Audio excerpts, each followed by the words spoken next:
It's the romantic time of the year where we celebrate not only 3 years worth of content creation here in PsyPoints, cheers, hey, but also make our yearly Valentine's video. Today, I want to go through all the things that you need to know about having a romantic partner. All the pros, the cons, and overall how to maintain one long term, all today for our video on PsyPoints. Dun dun dun dun! I love our intro. Moving on.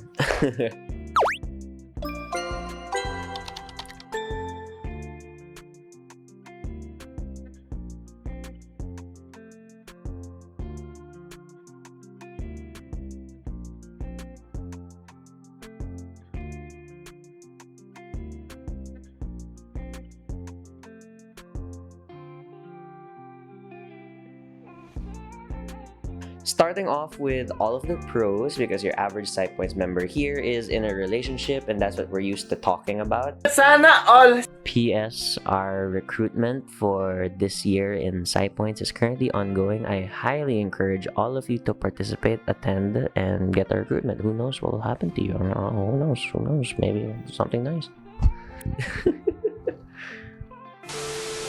Starting off with a slightly more scientific fact, you just sleep better, honestly. Research shows that partners that sleep beside each other actually have a better sleeping experience. This includes, but isn't limited to, improved sleep duration, higher sleeping efficiency, and overall sleep quality as well. The best part is that you don't have to cuddle all the time though, since it does kind of hurt after a while. But honestly, as long as you're sleeping beside each other, it's enough to experience all of the benefits listed above.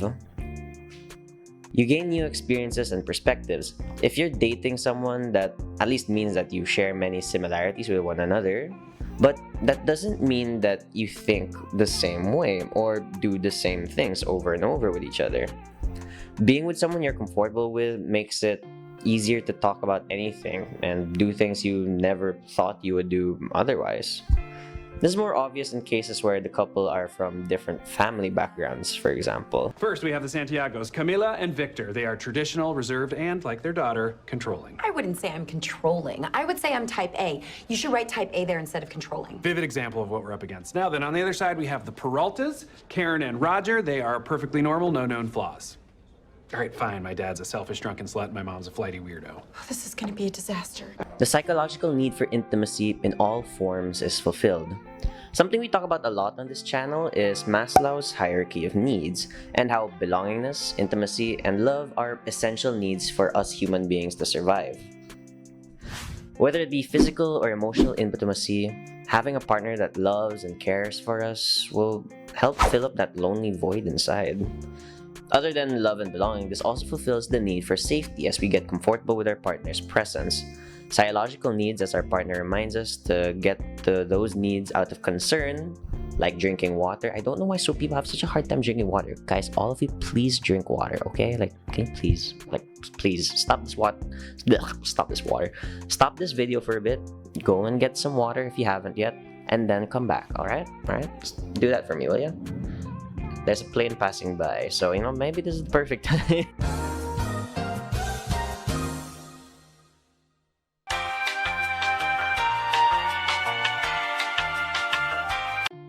Just a week or two ago, we actually finished making a script about the loneliness epidemic.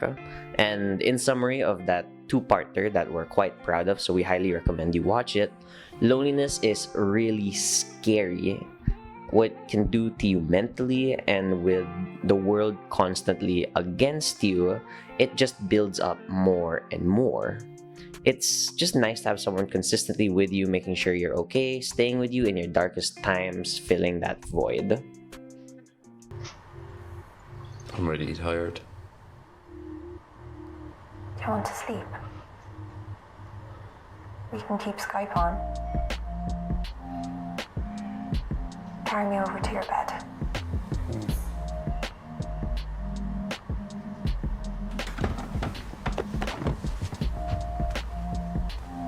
Lastly, and this is the most beautiful part for me, you learn the best of a person.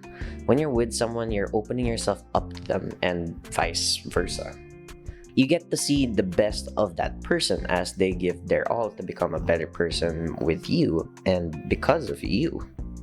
I don't want you to take this the wrong way, but you gotta calm the F train down.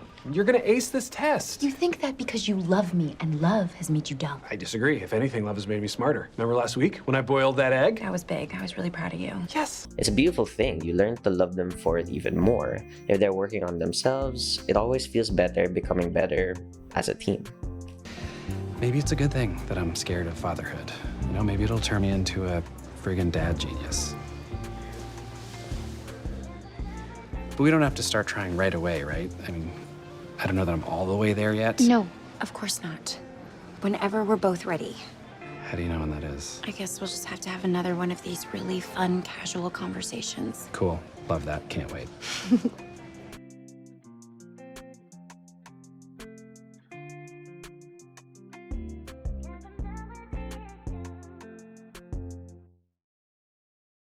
Where there are good things, it should be noted that in being a couple, there are lots of sacrifices that have to be done to make it work as well. And those should all be kept in mind if you really want to make it work. Number one, you're going to lose free time, objectively. Spending time together as a couple is important, but that means that you'll have less time either for your friends and for yourself overall. Excuse me, I had something to say. None of you may realize it, but I was very much looking forward to this weekend. It was gonna be like the old days, the four of us hanging out, playing video games before you guys all got girlfriends. Number two, and this is less of a psychological thing and more of a practical thing, you're going to lose money. Now, don't get me wrong, it's not a requirement to spend a lot, but it's normal to give gifts and spend on dates after all. Let's be, again, realistic. I think it goes without saying that money is going to be spent in a relationship, whether on dates or in giving gifts. I mean, you may not spend for everything or even spend on expensive things, but it's normal to treat your partner to some things as they deserve to be. And this will likely become a part of your regular expenses over time. Oh my, a chain from my watch. Oh, Mickey, it's beautiful. But I traded my watch to get you that case. And I traded my harmonica to get a chain for your watch. As it is a pro, it is also something to keep in mind. As a con, you're less alone.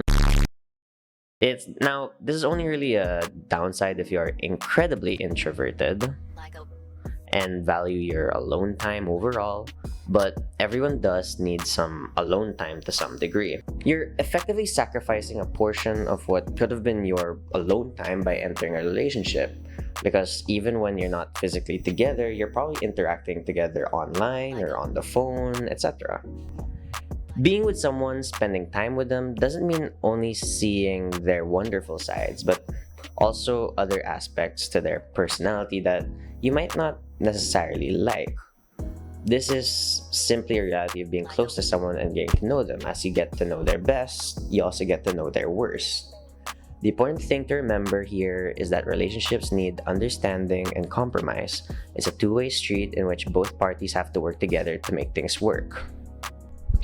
To give a brief glimpse of what it's like to be in a happy relationship and show you what following these steps can lead to, I interviewed one of my friends who's been in a relationship for over 5 years now. Sana all. Who I think could do this topic justice if I let you all get a glimpse of what their relationship's like, all the little quirks it has, pros, cons, etc. I want you all to appreciate it, enjoy it, and maybe learn something from it too. With that, here's the interview itself. Alright, so we're doing an interview for couples in general, showing the pros and cons. You guys ready? Yeah, I was part of the script. Yes. Where did you meet and how long have you been together? So, very simple answers. We met in high school in our last year, grade 12, 2019, yeah. And since then, we've been together for like 5 years, so... Oh yeah, we've been together for 5 years, and counting. So, yeah. Since you guys have been together for so long, what do you think should people consider first before entering a romantic relationship with someone? How well you can talk to the person, I think. Yeah. Because yeah, you're spending a lot of time together. If you can't talk to the other person, yeah, good luck with that. Yeah, it's a lot of like, are you comfortable with this person? Do you only like the idea of this person? If you only like the idea of dating, it's probably not a good idea, because this is potentially, you're gonna be your partner for the rest of your life. So you have to very much be able to communicate with them. So if you are shit at communicating, I'm allowed to swear, right? Yeah. Okay. If you're shit at communicating, it's gonna be hard. It's definitely gonna be hard. Aside from communication, how long did it take for you to adjust to each other's respective needs in the relationship? I think it's really fast. I still think we're adjusting sometimes. Like, the point of us is like, we communicate easily enough. Yes. And like, we're still I'd say we're still constantly adjusting to each other, because sometimes boundaries, like, we're experiencing life together. So new experiences comes with like new territory, and like, if we're not gonna like adjust to like what's okay for me and for you, then I think that's something to like be concerned about if we don't adjust for each other anymore. Like, you're terrible at communicating. Oh my god. I'm terrible at texting. There's a difference. Yeah, you're terrible at texting, and that took a while for me to adjust to. And sometimes I still have to remember, he's just shit at texting. I'm well known to be quite eloquent in speaking. I have, I'm not saying you're not. Yeah, It's just you're terrible at texting. Yeah, what's my I don't know. I'm the type of person to just like go with whatever people usually need. So like, sure, I probably did adjust to something, but like, it's not something that negatively impacted me so much that I'd remember or something. So it's like, oh, okay, she's not comfortable with this. I won't do that. Or although there's some things like, Yeah. That's why I said we're still constantly adjusting to each other, which is like fine, because people change. It's been like 5 years, and like, I would honestly say we are not the same people when we first started dating. What? Yeah, nothing. No, genuinely.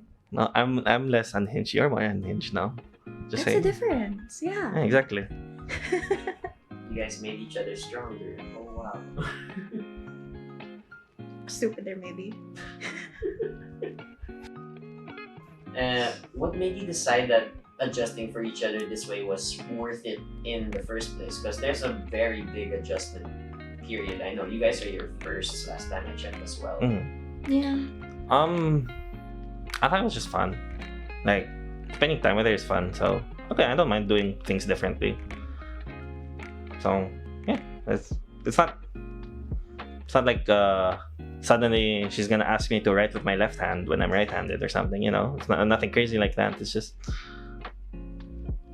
it's not really affecting my quality of life to change, to adjust to her needs or anything. So it's just fun. For me, aside from like being in a relationship together being fun, it's like, this is the person that you've decided to establish a romantic relationship with. So it's like, if you're not gonna adjust to someone, then you just like the idea of dating someone or like not being single. So aside from like it being like fun, it's really a commitment, because when you're dating, you're still not gonna know every single thing about the person. So yeah, it's just, if you really love the person, then you're definitely gonna like make changes to your lifestyle that wasn't healthy before, or like, adjusting, as we've been talking about. Do you have any advice for people who want to get into a relationship, or those who just started dating? Learn to talk. Yeah. Just learn to talk. Like if you're not talking, then like I said a while ago, like good luck if you're not talking. But like if you're talking, the better chance of you like understanding each other or like getting to know each other more. Because like we don't know everything about the other person, but this is your chance to like share or like reason why you're doing this, stuff like that. It's really just talking, because I'm pretty sure most relationships fail because no one's talking. Don't argue to like the max. Like we have disagreements, but yeah, we talk it out. It's never gonna last like more than like a day or like even like 2 days, to be honest. In my like the way I view things is that if you're gonna encounter like a problem in the relationship or like a disagreement, you're not going into the situation as individuals but as partners. So it's not like you versus them. It's going to be you both versus the problem. So yeah, if you're not talking to the other person or you're not communicating properly, you're more likely screwed. So if you're bad at communicating, you better work on those skills. Okay, so lastly, it's important to take note. Would you still love your partner if Please. if they were a Oh my god. Like, yes, I'd love her if she was still a worm. I'll bring her to the couple bars. It's like, oh, this is my girlfriend. It's a worm. I would very much still love you if you were a worm or if you didn't exist. I will be delusional. Am I? Is there anything you want to finally say to all couples out there just starting, about to try to become couples, etc.?